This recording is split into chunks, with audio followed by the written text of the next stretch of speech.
This is one of the exceptions to the general rule that these artworks were installed in post offices.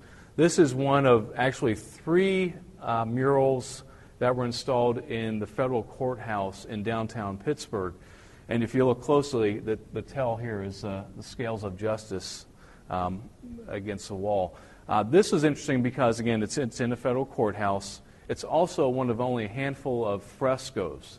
Frescoes being paintings that were applied directly to the wall rather than the canvas that is then later adhered to the wall.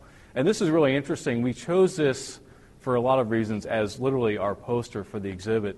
I think one way is because it does sort of embody themes that people think of Pennsylvania. This is coal and steel. Obviously, the top half shows steel workers, the bottom half shows coal miners.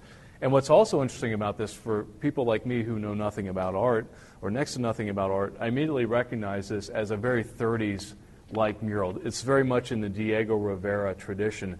And in fact, Howard Cook, who was the artist who was given this commission, or I should say was awarded the commission, he had actually had a Guggenheim a few years before this to work with Diego Rivera. So he picked up that Mexican muralist style and applied it to Pittsburgh, which I think it's wonderful. And actually, the Treasury Department fell in love with this piece to the point where they actually selected it to be the cover on our Federal Writers Guide that came out of Pennsylvania, Guide to the Keystone State, which we have a first edition on exhibit in a small case outside this.